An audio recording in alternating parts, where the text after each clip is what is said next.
ఆ విషయానికి కూడా వస్తున్నానని. ఎందుకంటే అది తెలియాలంటే మనం ఇది చెప్పాలి కదండి. ఇప్పుడు కేసీఆర్ గారి లాగా ముందు మాట్లాడి తర్వాత మనం దాన్ని ఏమంటారు జీవోలు బయటికి తీయాలన్నమాట. ముందే జీవో బయటికి తీస్తే అర్థం కాదు. ఆయన భాషలో మనం ఎక్స్ప్లెయిన్ చేస్తే తప్ప ఎక్కడ తప్పు జరుగుతుందని. ఇప్పుడు విషయానికి వస్తా. ఇక్కడ ఏమవుతుందంటే ఎందుకు పీకల మీదకి పట్టుకుంటుంది అని అంటున్నానంటే, మీరు ఒక వ్యక్తిని క్యారెక్టర్ అసాసినేషన్ చేసేటప్పుడు ఆ వ్యక్తికి ఒక సంసారం ఉంటుంది, ఆ వ్యక్తికి ఒక పరపతి ఉంటుంది. పరపతి, అండర్లైన్ దిస్ పాయింట్. ఇప్పుడు అదేంటి, వాళ్ళ యొక్క పరిపాలనలో అవకతవకలు జరగundొచ్చు, అవినీతి ఉండొచ్చు, అవినీతి ఉండొచ్చు. కానీ అవినీతిని బయట పెట్టండి తప్ప, అవినీతిని ఆధారాలతో సహా బయట పెడితే అసలు ఈ తిట్లు తిట్టాల్సిన అవసరం ఏముందండి? ఈ తమ్నేల్ పెట్టాల్సిన అవసరం ఏముంది? సరే వీళ్ళు పాలకులు, వీళ్ళు అవినీతికి పడ్డారు, బాగుంది. మీరు పెట్టేటటువంటి తమ్నేల్స్ లో అవతల ఉన్నటువంటి మహిళలు, వాళ్ళకు ఒక భవిష్యత్తు లేదా, వాళ్ళకు ఒక జీవితం లేదా? అంటే చాలా మంది ఏమంటారు అంటే మేము వాళ్ళ పేర్లు బయట పెట్టట్లేదు కానీ, అంటే జనం అంత ఎదవలా? ఎర్ర చొక్కా వేసుకున్నాడు, కొంచెం లావుగా ఉంటాడు, చేతికి వాచి పెట్టుకున్నాడు, చక్కగా పక్కకు దూకుంటాడు, గడ్డ ఉంటుంది, ఎవరండి? నేను చెప్పానా? ఇలాంటి తెలివితేటలు అతి తెలివి. అవును, ఈ నిందని కేటీఆర్ గత 12 ఏళ్లుగా మోస్తున్నాడు. ఎప్పుడు వాళ్ళు తిరగబడ్డా, ఇప్పుడు తిరగబడ్డాడంటే ఈ తప్పుడు తమ్నేల్స్. ఎవరికైనా గానీ ఒక ఓర్పు ఉంటుంది, ఎవరికైనా ఓర్పు ఉంటుంది. ఆ ఓర్పుని దాటి వెళ్తే, నిజంగా మొన్న మహా న్యూస్ లో జరిగినటువంటి దాడి చూస్తే నిజం చెప్తున్నాను, అక్కడ ఏమి జరగలేదని అనుకోవాలి. ఎందుకు చెప్తున్నా, ఏదైనా జరిగితే ఆడపిల్లలు ఉన్నారు, అక్కడ మహిళలు ఉన్నారు, ఆడపిల్లలు ఉన్నారు, తర్వాత ఎంప్లాయీస్ ఉన్నారు. ఎవరికైనా జరగకూడదు ఆవేశంలో ఏదైనా జరిగి ఉంటే ఆ ప్రాణాలు తెచ్చేవాళ్ళ. ఎవరైనా సరే, మీరైనా నేనైనా సరే, ఆ బాధ్యత. ఒక సంస్థ నడుపుతున్నప్పుడు మన వెనక ఎంతమంది ఉన్నారు, మన కింద ఎంతమంది ఉన్నారు, మనం ఇచ్చే జీతము వాళ్ళ జీవితాలు. జీతాలు కాదు మనం ఇచ్చేది, జీవితాలను నిలుపుతున్నాం. ఆ జీవితాల్ని నిలబెట్టడానికి మనం ఎన్ని చర్యలు తీసుకోవాలి, ఎంత సెక్యూరిటీని మనం వాళ్ళకి ఇవ్వాలి.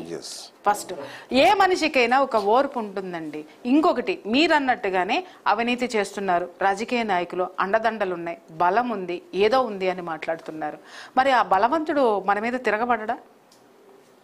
బలవంతుడిని చట్టానికి పట్టించేటటువంటి ప్రయత్నాలు మనం చెయ్యాలి. కానీ ఎంతసేపు ఛానళ్ళు పెంచుకోవాలి, వీడియోలు పెంచుకోవాలి, హైప్ పెంచుకోవాలి, ఛానల్ నడవాలి అన్నారు, బాగుంది.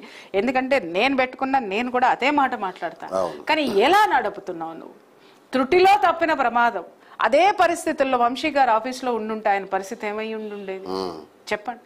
తర్వాత పోలీసులు కేసులు పెడతామండి, తర్వాత ఇంకేదో చేస్తామండి, కానీ ముందు డ్యామేజ్ అయితే మాత్రం జరిగేదా? లేదు.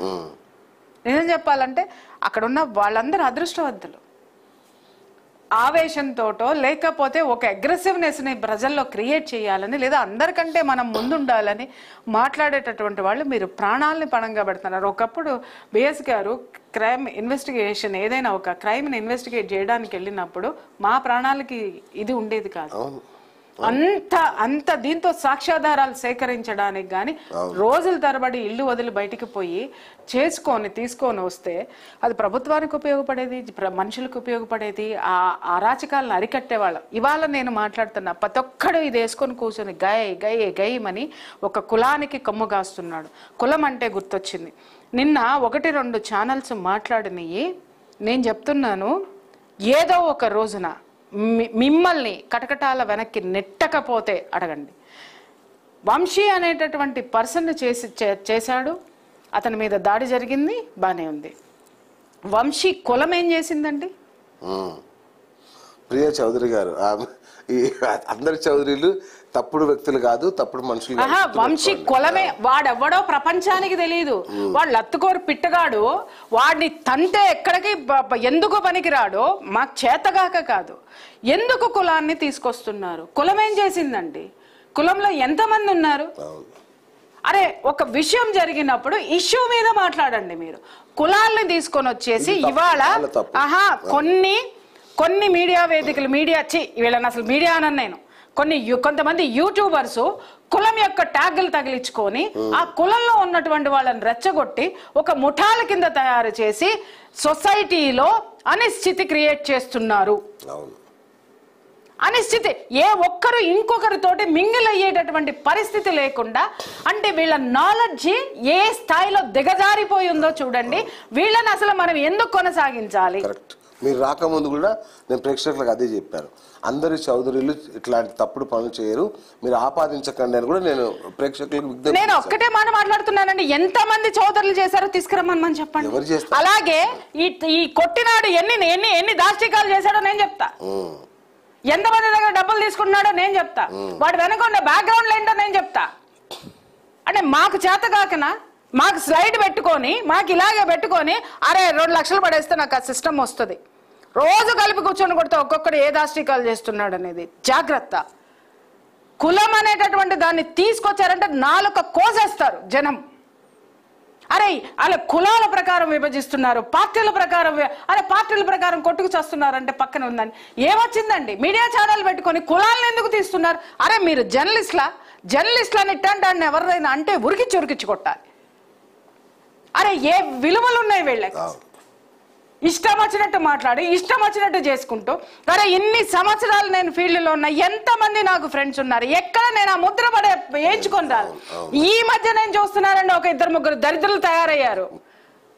ఒక 2-3 దరిద్రులు తయారైపోయి అసలు విశ్లేషణ రాదు వాళ్ళకి. కాపీ పేస్టులు తీసుకొని ఇష్టం వచ్చినట్టు కులాలను రెచ్చగొడుతున్నారు. జాగ్రత్త. ఇంకొకసారి ఇలాంటి ఏ కులమైనా సరే నేను చెప్తున్నాను, ఒక కులాన్ని భుజాన వేసుకొని వచ్చి ఒక కులాన్ని దూషించుకుంటూ మీరు గనక వీడియోలు చేస్తే మాత్రము జనంలోకి బలంగా తీసుకెళ్లాల్సి ఉంటుంది. ఏంటండి, ఒక కులాన్ని మీరు భుజాన వేసుకుంటే ఆ కులానికి కూడా పనికిరారు మీరు. ఏమండి, ఆర్ కృష్ణయ్య గారు ఉన్నారు, బీసీల కోసం ఎంత కొట్లాడాడండి ఆయన. ఏళ్ళకి మళ్ళీ మీడియా హౌసులు పెట్టుకొని బ్లాక్ మెయిలర్స్ కింద తయారయ్యాడు ఆయన జీవితం మొత్తం దారబోసాడండి. ఒక నాయకుడిగా బీసీ తరఫున పోరాడినాడు అంటే ఆ నాయకుడి పేరు చెప్తాడు. మీ పేర్లు ఎవడరా చెప్తారు? ఎప్పుడైతే ఆయన పొలిటికల్ గా ఒక మార్క్ వేసుకున్నాడో ఒక్కళ్ళు ఓటు వేయలేదు ఆయనకి. ఎన్ని ఓట్లు వచ్చినాయి చెప్పండి. కనీసం ఎమ్మెల్యేగా గెలిచారా ఆయన? ఎందుకు గెలవలేదు చెప్పమంటారా? అది కూడా చెప్తున్నాను వినండి. మీరు కులాన్ని అడ్డం పెట్టుకొని చాలా మంది నాకు ఒకళ్ళిద్దరు మాట్లాడుతున్నారు అనమాట, మేము మినిస్టర్లం అయిపోతామండి భవిష్యత్తులో, హోమ్ మినిస్టర్లు, చీఫ్ మినిస్టర్లు ఈ కులాన్ని అడ్డం పెట్టుకున్న వాళ్ళు అవుతున్నారు. ఒక్కటి గుర్తుపెట్టుకోండి, కేసీఆర్ అయ్యాడంటే ఒక ఉద్యమంతో అయ్యాడు, ఆ తర్వాత కులం ఆపాదించబడింది. రేవంత్ రెడ్డి అయ్యాడంటే జనంలో ఉన్నాడు, ఇప్పటికి ఆ కులం మొదటి నుంచి ఉంది. కానీ లీడర్షిప్ క్వాలిటీస్ అనేది 10 మందిని కలుపుకుంటూ వెళ్తే నీకు ఓట్లు పడితే నువ్వు లీడర్ అవుతావు. ఒక కులాన్ని నెత్తినేసుకున్నంత మాత్రాన రోడ్డును పడతారు వీళ్ళందరూ కూడా. ఆ కులంలో మీరు చప్పట్లు కొట్టుకుంటానికి, మీరు రోజు దినం గడవడానికి మీకు కులం పనికొస్తుందేమో కానీ కులం కూడు పెట్టదు, గూడునివ్వదు. ఇది ఎవరు చేసిన